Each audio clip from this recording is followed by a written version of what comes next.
Now, just after the attack on Crimean Bridge, Russia has announced to halt its participation in the Black Sea grain deal. Now, this means that the deal that has allowed a safe passage for the export of grain through Black Sea will expire by the end of the day. Now, that is if other partners like Turkey and Germany fail to convince Russia to extend the deal. Russia has formally informed Ukraine about its participation suspension. However, Turkey President Recep Tayyip Erdogan believes that Russian President Vladimir Putin wants to continue the Black Sea grain deal. Gerek Dışişleri Bakanı muhatabıyla bir görüşme yapacak ve bu görüşmeyle birlikte temenni ediyorum ki süratle bir mesafe alırız ve aralık vermeden yolumuza devam ederiz. Belki bu arada bizler Ağustos'u beklemeden Sayın Putin'le de bir telefon görüşmesiyle adımlarımızı atarız. The last ship with grains left Ukraine on Sunday, as Ukraine and Russia are among the world's top grain exporters. The halt poses danger to combat a global food crisis worsened by Russia's invasion. Now, earlier, Russia had threatened to quit the pact because it wished to improve its own grain and fertilizer exports. The United Nations has argued that the arrangement has benefited those states by helping lower food prices more than 20% globally.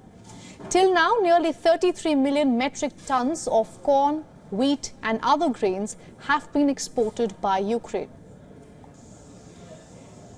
Russia's decision comes after the Crimean Bridge attack, which the Russian authorities have blamed on the Ukrainian side. According to Kremlin spokesperson, the decision not to renew the deal is unrelated to an overnight attack on the bridge. Now, Germany is still persuading the Russian side to make an extension. Just earlier, United Nations General Secretary Antonio Guterres also made a final effort to convince Russian President Vladimir Putin to extend this deal.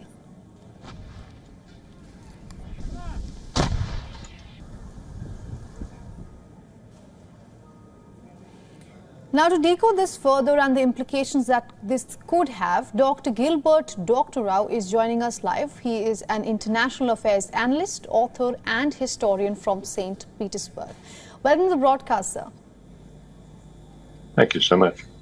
Now, this grain deal that is looking in jeopardy, at least right now, is crucial for many countries. It also contributes to UN's food aid programs. What do you think is going to happen next? Well, the Russians have made their position very clear, and it has, as you mentioned in passing, it has absolutely nothing to do with the attack on the Crimean Bridge. That's a separate issue, which I hope we'll have a couple of minutes to talk about.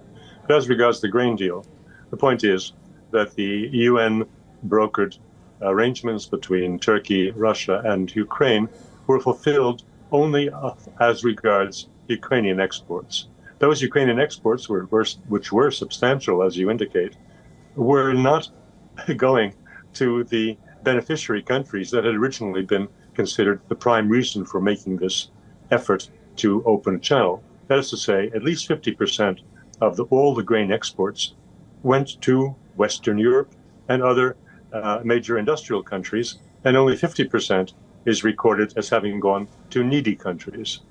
The likelihood of that continuing is clear. But the Russian interest was that there were two sides to the deal, and one covered the release of ships carrying grain from Ukraine to world markets, and the other concerned the restoring the ability of Russia to export its grain and fertilizer normally.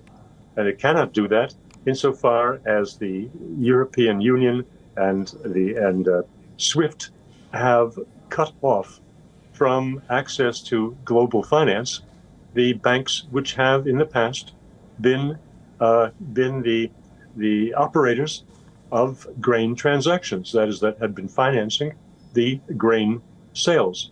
So Russia had no ability to be paid. The countries receiving the grain had no ability to pay. And there were shipping problems because ships, world ships, are barred from calling on Russian ports and picking up the grain.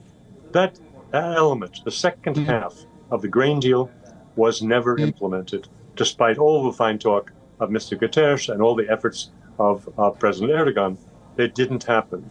And the Russians made perfectly plain that if they were not restored, if they were not given their half of the deal by the 17th or the 18th of July, they would suspend their participation, which is what's happened. Right. I'm sure that Mr. Erdogan is right. Yes. All right, Dr. Gilbert, thank you for getting us all those insights from St. Petersburg.